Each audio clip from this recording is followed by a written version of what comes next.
আমরা যখন সাহরি খাই ওই সময় বাবা বিশেষ করিয়া উঠিয়া তাহাজ্জুদের নামাজ 2 রাকাত বা 4 রাকাত নামাজ পড়ার জন্য আপনি চেষ্টা করেন। মা বোন আপনার পড়ার সুযোগ দেন। সাহরি খাইবার সময় খালি খাওয়ার মধ্যে ব্যস্ত থাকবা না।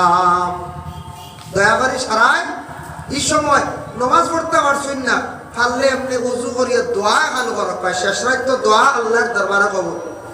যারা তোমরা ঘুমাইছে শেষ রাত্রি যে আল্লাহর কাতরে ডাকিছে, আল্লাহ কুরআন ঘোষণা দেন তাতাজাফা জুনুবুহুম আনিল মাদাজি। আল্লাহ পাক রব্বুল আলামিন কিয়ামতের দিন ময়দানে মাহশর এক গুরু মানুষে ডাক দিয়া নিয়া বেহেশতের মধ্যে আল্লাহ ঢুকাইবা বলে কোন গুরুরে যারা মানুষে দুনিয়ার জমিনের মধ্যে কুমরে ঘুমাইয়া আল্লাহর বান্দা বান্দি হলে শেষ রাতিতে আল্লাহরে ডাকিছে, এরারে আল্লাহর যাতে ডাক দিনিয়া প্রথম পর্যায়ে নিয়ে জান্নাতের মধ্যে প্রবেশ করাইবা। সুবহানাল্লাহ। 3 নম্বর দোয়া থাকছে কি আরাফার ময়দান। সেই আরাফার ময়দানও যে দোয়া করবা আল্লাহ পাক রব্বুল আলামিনের কাছে গ্যারান্টি, এটা সবচাইতে গ্যারান্টি সুযোগ দেওয়া তুলনীয়। এই দোয়া আল্লাহ পাক রব্বুল আলামিনে ঘুরাইয়া দেয় না। বাবা কত টাকা পয়সা আছে মানুষের অনেক, কিন্তু হজ নসিব হয় না।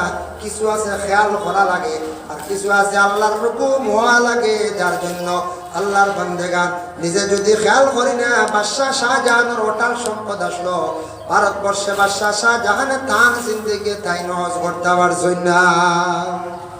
এর লাগে কিছু খেয়ালও করা লাগে, চেষ্টা লাগে। আমরা ইসলামিয়া ঈদগাহর ময়দানের ইমাম সাহেব তো খেয়াল করছেন আল্লাহ তার তার ময়দাওয়াত নিছুন না নিছর, এর কারণে খেয়াল করা লাগে। কিছু আছে চেষ্টা করা লাগে। আর দ্বিতীয়ত থাকছে কি আল্লাহর কাছে খোয়া লাগে, চাওয়া লাগে, দোয়া করক। আল্লাহ মসজিদে গেছেন দোয়া করেন, কিবা তো করে দোয়া করতে দোয়া করনো আল্লাহ আমি আর কতদিন দুনিয়ার জমিনে দোয়া করতাম, মসজিদে গিয়া দোয়া করি। আর আল্লাহ বড় আশা কষ্টম একটাবার আপনার যাতে নিয়ে যদি আরবার ময়দান নিয়ে দোয়া করাই দেয়, আল্লাহ হরমার নিকটে নিয়ে দোয়া ঘন্টা করাই দেয়। আল্লাহ আপনি যদি আমার ও 2টা জায়গার মধ্যে নিয়ে যদি দোয়া ঘন্টা করাই দেয়, এইভাবে দোয়া করলে আশা করলে আল্লাহ এরারে দাওয়াত করে নিয়ে তার এই মকবুল জায়গায় দোয়া করায়। 2 নম্বর জিয়ারত যখন আপনি করতে আল্লাহ কোন দিন নবীর দরকার নিয়ে একটাবার আমার নিয়ে জিয়ারত ঘন্টা করাই দেয়, এইভাবে বিশেষ করে দোয়া করক আল্লাহর বান্দাগণ। 3 নম্বরে নামাজ পড়তে সময় ধ্যানের মধ্যে রাখক আল্লাহ ও আল্লাহ আপনি একটাবার আল্লাহ আপনার যাতে একটাবার না একটাবার তানি আমার হরমর মধ্যে নিয়ে নামাজ ঘন্টা পড়াক। আল্লাহ আপনি আমার একটাবার মসজিদে নামাজ পড়িয়ার ঘরে নামাজ পড়িয়ার একটাবার হরমের মধ্যে নিয়ে আপনি নামাজ ঘন্টা আল্লাহ পড়াক। ও আল্লাহ রিয়াজুল জান্নাতের মধ্যে নিয়ে একটাবার নামাজ পড়ান। এই কথাগান স্মরণের মধ্যে রাখিয়া নামাজ পড়ুন। আল্লাহ দেখবা আপনারে আমারে নিয়া হরমের মধ্যে নিয়ে নামাজ পড়াইবা। আল্লাহর বান্দাগান রিয়াজুল জান্নাতের মধ্যে নিয়ে আল্লাহ নামাজ পড়াইবা। এর জন্য নামাজ পড়তে সেই কথাগান অন্তরের মধ্যে রাখুন, ধারণা রাখুন। আল্লাহর দরবারে সেই সময় সব সময় দোয়া করতে থাকুন। আল্লাহর বান্দাগানের জন্য বিশেষ করিয়া জনাবে মুহাম্মদুর রাসূলুল্লাহ সাল্লাল্লাহু আলাইহি ওয়াসাল্লামের মায়ের উম্মত হল 3 গুরু মানুষের দোয়া আল্লাহর দরবারে কবুল মুস্তাজাবুদ দাওয়া। এক গুরু ইলাকিয়া বলে মুসাফিরের দোয়া কবুল। মুসাফির সফরের হালত যে কোন জায়গার মধ্যে থাকুক না কেন, মুসাফিরের হালত দোয়া আল্লাহ পাক রব্বুল আলামিন মুসাফিরদের দোয়া আল্লাহ ঘুরাইয়া দেন না। সফরের হালত 10 দিন 15 দিন 3 দিন 2 দিন মুসাফিরের দোয়া আল্লাহ ঘুরাইয়া দেন। 2 নম্বর ইয়াদ রাখছে গিয়া বলে মজলুমের দোয়া আল্লাহ কবুল করেন, ঘুরাইয়া দেন না। মজলুম যে জুলুম করনেওয়ালা আছেন, জালিম যে জুলুম করছেন এই লাগে জালিম হলে যখন জুলুম করেন আরেকজনের উপরে, মজলুমে খান দিয়া যখন দোয়া করবা মজলুমের দোয়া আল্লাহ ঘুরাইয়া দেন না। ওরে সাদ্দাদে বেহেশত বানাইবার সময় দেশের সারা সোনা গয়না জুলুম করিয়া আনা আরম্ভ করলো। একজন মহিলার ঘরের মধ্যে একটা হার আসলো, উপযুক্ত মেয়ে ঘরের মধ্যে বিবাহ দিতা। ওই সময় সাদ্দাদে তার শূন্য বাহিনী হল দিয়া এই মহিলার গলার তাকি হার গেছা জুলুম করিয়া আসলো। মহিলা খান দিছে আল্লাহর দরবারে দোয়া করছে, আল্লাহ ও আল্লাহ আজকে আমার হার গেছা নিচে সাদ্দাদে জুলুম করিয়া বেহেশত বানাই তো আল্লাহ আমার জেলা কষ্ট দিছে খান্দাইছে আল্লাহ সাদ্দাতের আল্লাহ আপনার সাদ্দাতর সঠিক বিচার খান্দা আপনি করিও। ও সময় মহিলার বদদোয়া পড়ে গেছে, আল্লাহ দোয়া কবুল করে লাইছে। সাদ্দাত বেহেশত বানাইছে কিন্তু বেহেশতর মধ্যে ঢুকিতে পারছে না। 3 নম্বর মা বাবার দোয়া কবুল। মা এবং বাবা সন্তানাদির জন্য অনেক সময় আলিমের কাছে সাহেবের কাছে গিয়ে দোয়া চাইন, বলে দোয়া করক সন্তানের কথা শুনে না সাইতা ঠিক আছে, আলিম সাহেব রে হোক সাহেব রে হোক ইমাম সাহেব রে হোক ঠিক আছে, দোয়া সাইতা ধরা আরজ রাখতাম। কিন্তু আল্লাহর বন্দিগান নিজের দোয়াটা বেশি কবুল। মা বাবা সন্তানের জন্য দোয়া করক। আয় আল্লাহ আপনি আপনার সন্তান দান করছো, লাখ কোটি শুকরিয়া। সন্তান আল্লাহ নেক সন্তান বানাইয়া দাও, সন্তানের চরিত্র ভালো বানাইয়া দাও। সন্তান আল্লাহ আমরা আর ফরমা বর্দার সন্তান বানাইয়া দাও। এইভাবে মা এবং বাবা সব সময় কি করক, দোয়া করক। মা বাবা সন্তানের জন্য দোয়া করলে দিল দিয়া যদি নেক দোয়া দিতা পারো, নেক দোয়ার বরকতে মা বাবার দোয়ার বরকতে আওলাদের জীবনে তো সুন্দর হইয়া থাকে। এর লাগি মা বাবা কইবা আমরা তো দোয়া করি আর বাবা মা বাবা জীবনে কতটুকু আমরা নমাজ সঠিকভাবে পড়ি, আর নমাজ যদি পড়ি না সঠিকভাবে আর যদি হালাল রিজিক যদি খাই না তাহলে দোয়া আল্লাহর দরবারে কবুল হইতো না। এর জন্য নমাজ পড়ক, সন্তানের লাগি দোয়া করক। জীবনে দেখবা আপনার সন্তানের জীবন সুন্দর হইব, আর মা বাবায় সন্তান আদি ওগুলোর শিক্ষা দিয়া করিয়া জীবনে তুলক। মা বাবা সন্তান আদিরে জীবনে সুন্দর করে শিক্ষা দিয়ে গড়িয়া তুলক, চেষ্টা করক। আপনার ছাত্র ছেলে সন্তান ওগুলোর মেয়ে সন্তান ওগুলোর জীবন সুন্দর হইব, উন্নত হইব। কারণ ছেলে সন্তান মেয়ে সন্তান ছোট থাকা অবস্থায় আপনার ছেলেরে মা বাবা বিশেষ করে লক্ষ্য করক। ছোট রয়েছে মায় খানি শিখাকুয়া, খাবার পরিধান করা শিখাকুয়া, স্কুলে যাওনি সেটার খবর লক্ষ্য। রাত্রি হয়ে গেছে ছেলেটা হয় ঘুরাঘুরি করে, এটা বাবায় খবর লইতা। বাবা বাড়ির মধ্যে সব সময় নাই কিন্তু বাবা খোঁজ খবর লইতা। আপনার ছেলে বাড়িতে আসার পরে পড়াশোনা করেন নি, মায় কিন্তু এগুলা লুকাইতা না। মায়ে যদি বেশি যদি ঢিলা দেন আর বাবা যদি ছোট থাকা অবস্থা সন্তানের যদি কঠোর শাস্তি দেন না, ভয় দেখাইন না, ডর দেখাইন না, সন্তান বড় হওয়ার পরে আর মুটির ভিতরে ঢুকাইতে পারতা নাই, সন্তানের কথা মানত নাই, বাবারে বাবা হিসাবে ইজ্জত দিত নাই, মারে কোনো সময় শ্রদ্ধা করতো নাই। এই সন্তানের কারণে মা বাবা জমিনের মধ্যে বড় কষ্ট করবা। এর লাগি ছেলে সন্তান ছোট থাকতে বলে বাবা মসজিদে যাও, তকি মাথা দিয়া যাও। ছেলে সন্তান তোরা বড় হয়ে গেছে, তকি মাথা দিয়া মসজিদে যাও, ঈদগার ময়দানে যাও, মহফিলে যাও। আর মেয়ে সন্তানকে মা জননী কন্যা পরিধান করার ব্যবস্থা করো। ছেলে যেই সময় 10-11 বছর হয়ে গেছে গিয়া তারে রোজা ধরার জন্য আদেশ করেন। আমরা ছোটবেলা 12 ঘন্টা রোজা রাখছি না, আমরা মাত্র রাখছি দিনও 12টা পর্যন্ত রোজা রাখছি। মা বাবাই কইসন কই গেছে গিয়া, কারণ এতাকছে পয়লা 12 ঘন্টা পরে 12টা পর্যন্ত পরে 1টা পর্যন্ত, এরপরে পুরা দিন এইভাবে রাখি রাখি তার রোজার আদত হয়ে যাইব গিয়া। আর যদি কোন বলে ছেলেটার বুক নষ্ট হয়ে যাব, বুক ফুটি যাইব, রোজার প্রয়োজন নাই। আপনার ছেলে যদি উপযুক্ত হয়ে গেছে গিয়া প্রায় 15-16 বছর, ওখানে রোজা রাখার জন্য আদেশ করছেন না, আপনার ছেলে বড় হওয়ার পরে আফতা ডরাইয়া কোনোদিন সে রোজা রাখতে পারতো না। আফতা সে রোজা রাখতে পারতো না, কারণ কিতা ডরাইব, ভয় করব। এইভাবে 7 বছর বয়স থেকে মুরু সিবিয়ানাকুম, তোমাদের সন্তানকে হুকুম করো নামাজের জন্য। 7 বছর থেকে আদেশ করো নামাজের জন্য, মসজিদের দিকে দেও। 8 বছর 9 বছর 10 বছর হয়ে গেছে গিয়ে নামাজও দেও। হযরত ওমর আল ফারুক রাদিয়াল্লাহু তাআলা আনহু বর্ণনা করেন যে একবারে ছোট সন্তান যেটা আসল ইতারে মসজিদের মধ্যে নিও না, বলে কোন সন্তান? বেবুঝ বাচ্চা মাত্র 2 বছর হয়ে গেছে, 2.5 বছর হয়েছে, এই সন্তান মসজিদে যাইব, নামাজের আগে দিয়ে দৌড়াইব, মানুষের পিঠির মধ্যে উঠে যাইব, এই সন্তান মসজিদে নিও না। যখন সন্তান বুঝদার হয়ে যাব, 5 বছর 6 বছর বুঝদার হয়ে গেছে গিয়া, তারে হাতের মধ্যে দড়ি দড়ি মসজিদে নিয়ে যাও, মসজিদে যাওয়া শিখাও, তারে মহফিলের মধ্যে নেও, তকি মাথার মধ্যে দিয়া নেওয়া, তকি মাথার দেওয়া শিখো, মুসলমানি তার মধ্যে আসক, কারণ সে মুসলমানের ঘরে সন্তান, মুসলমানি তার মধ্যে থাকতো। আমরা সন্তান ছোট থাকতে বেশি আদর করিয়া মায়া করিয়া বাড়াই দেই, আর বড় হওয়ার পরে সন্তানে খালি কইব আমার কথা শুনে না, ওলা হই না নি। আমরা অনেক সময় হয় কিন্তু সন্তান ছোট থাকতে হাত ছাড়া করতে না, সন্তানকে আপনি কঠোরভাবে প্রয়োজনে শাস্তি দিতা, ভয় দেখাইতা, ডর দেখাইতা, তখন সন্তান আপনার মা বাবার ফরমাবর্দার হইব, আদব আখলাক চরিত্রবান সন্তান হইব। কারণ এ থাকছে গিয়া সবর গ্রন্থ ব্যবহারিক এমন জ্ঞান নাই। আল্লাহর বন্দেগান দেখো, বিশেষ করে ইসলাম ধর্মের মহাগ্রন্থ দেখছে গিয়া কোরআন, হিন্দু ধর্মের গীতা, মহাভারত, রামায়ণ, বিভিন্ন গ্রন্থগুলো আছে। আজকে ধর্মগ্রন্থ নিয়ে যদি প্রত্যেকে যদি জিন্দগির মধ্যে যদি রিচার্জ যদি করেন, গ্রন্থ ব্যবহারে জ্ঞান নাই গতিকে আজকে হিংসা, হানাহানি, ঠেলাঠেলি, নির্যাতন। দেখো অনেক হিন্দু ধর্মের বাইরে মুসলমান বাইর উপরে অনেক সময় আক্রমণ করি নাই, কেন বলে তার মধ্যে মানবতা নাই, তার মধ্যে কি নাই বলে ধর্ম ব্যাপারে জ্ঞান নাই।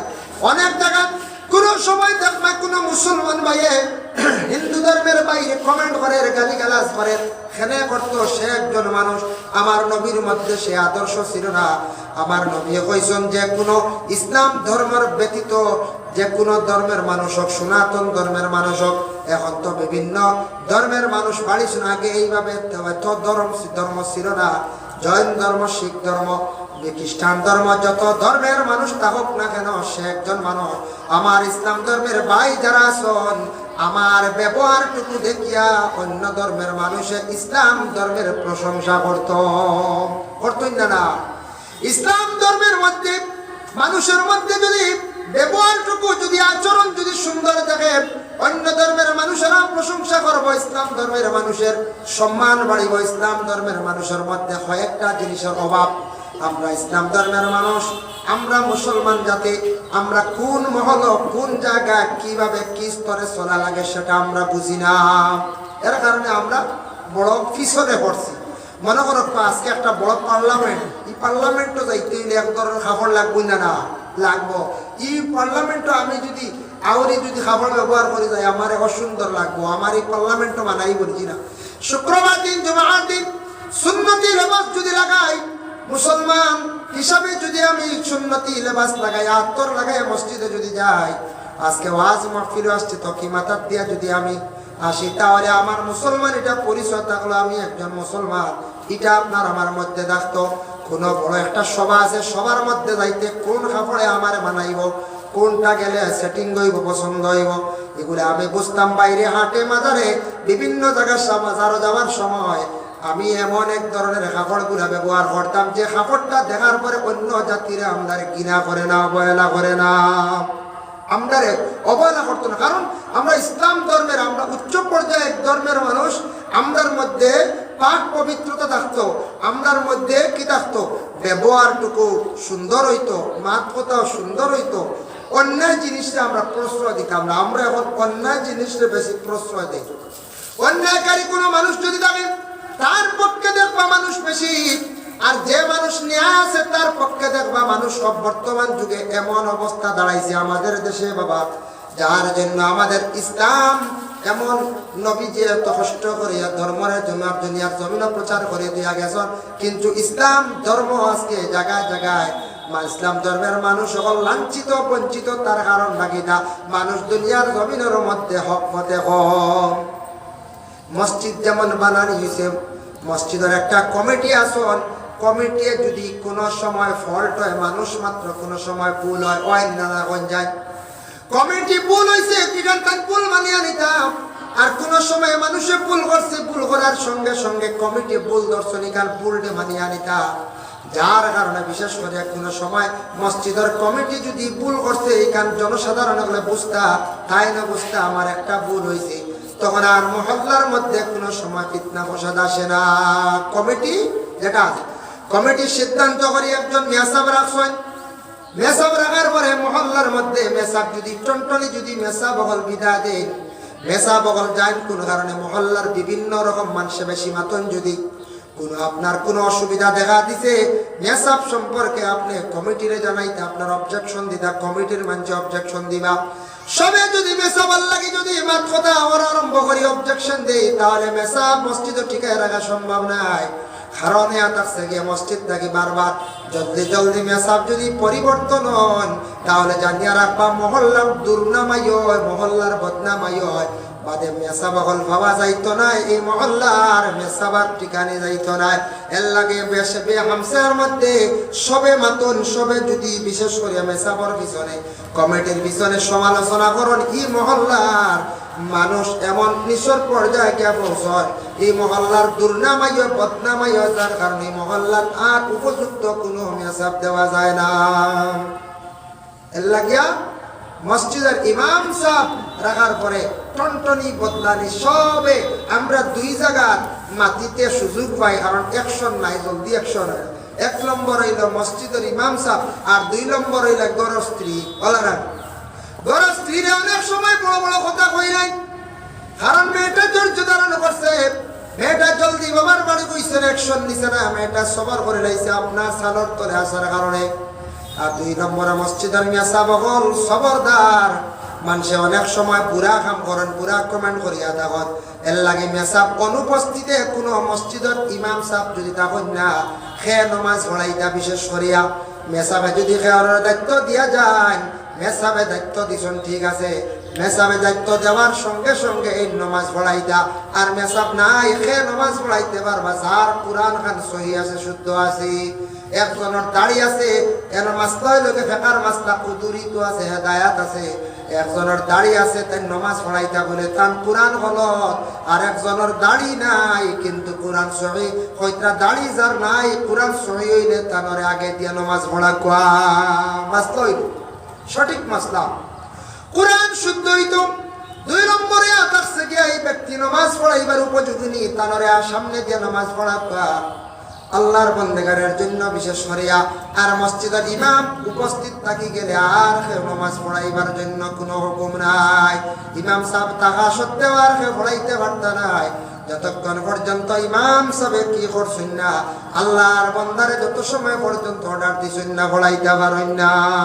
তাই আল্লাহর বন্দেগারের জন্য বিশেষ করিয়া মকবুল সময়ের মধ্যে দোয়া করলে দোয়া কবুলে আমি যে যে জায়গাগুলো নিয়ে কইলাম, আল্লাহ আপনার তৌফিক দাও। বিশেষ করি আল্লাহর বন্দেগান দুনিয়ার জমিনের মধ্যে আমরা আল্লাহ রুজি রোজগার আমরা করিয়ার আল্লাহ যতটুকু দিটা শুক্রিয়া আদায় করক, বা হালাল নিজের প্রতি খেয়াল করক, নিজে খামাই করিয়া মেহনত করিয়া হারাম তরিকা যদি ব্যবসা করুন, হারাম যদি খাইয়া থাকুন, দোয়া ইবাদত বন্দেগী সম্পূর্ণ নষ্ট হয়ে যায়।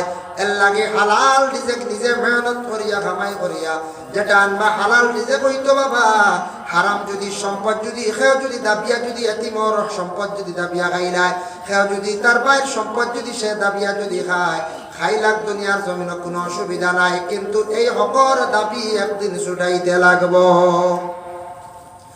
আজকে যখন অনেক জায়গায় শুনে যায় এতিমর সম্পদ দাবিয়া খাবই যায়, আল্লাহ কোরআন ঘোষণা করছেন ইন্নাল্লাযীনা ইয়াকুলুনা আমওয়ালাল ইয়াতামা যুলমান ইন্নামা ইয়াকুলুনা ফী বুতুনিহিম নারা। যারা এতিমের সম্পদ এতিমের মালটা দাবিয়া খাই দিব, জানিয়া রাখো এতিমের মাল সম্পদ দাবিয়া খাইলে পেটের মধ্যে সে আগুনটা ঢুকাইল। এর লাগে আল্লাহর বন্দেগান যে কোনো ফরর হক যেটা আছে ফরর হক তাকে আমরা বাঁচার চেষ্টা করতাম।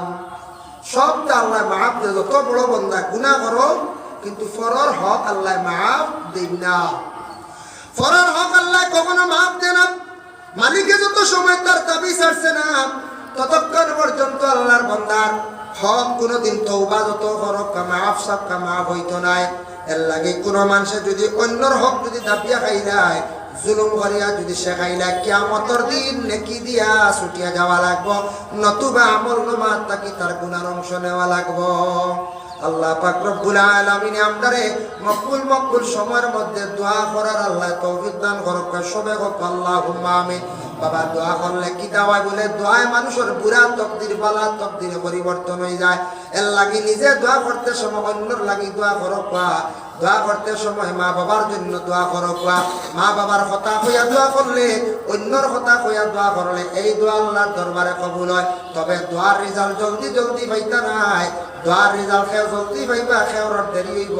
এর লাগি আল্লাহর বাস্তে দোয়া করক, সুন্দর করিয়া দোয়া করতে সময় অলস্যতা গান দয়া করিয়া আনবা না। আরেকজনের কাছে দোয়া চাইছুন দোয়া করক, সাহেবের কাছে দোয়া চাইছেন, ইমাম সাহেবের কাছে, আলিম সাহেবের কাছে দোয়া চাইছেন, দোয়া করবা। বিশেষ করিয়া দোয়া করতে সময় হাত সুন্দর করিয়া রাখিয়া দোয়া করবা। কিবলা, দোয়ার কিবলা হইল কি আসমান। আর দোয়া ও কিবলাতুস সামা, দোয়ার কিবলা হইল কি আসমান। দোয়ার কিবলা আতর ফের, আতর গাথা আসমান দিকে থাকতো। এর জন্য এই মকবুল সময়ের মধ্যে আমরা দোয়া করতাম, আল্লাহ আমরা তৌফিক দিত। বিশেষ করিয়া আর আপনারও কাজ করি দোয়া করবো আমার লাগি, আমিও আপনারও লাগি ইনশাল্লাহ দোয়া করবো। আর রমজান মাস আই গেছে কাজ করিয়া, সামনে রমজান মাসের রোজাগুলারে অন্যান্য উলামায়ে কেরামগুলো রোজার ফজিলত নিয়ে আলোচনা করবা ইনশাল্লাহ। তাই বিশেষ করে ঈদগাহর গুরুত্ব নিয়ে, মসজিদের গুরুত্ব নিয়ে আলোচনা করবা। আল্লাহ আমরা প্রত্যেকের মনোযোগ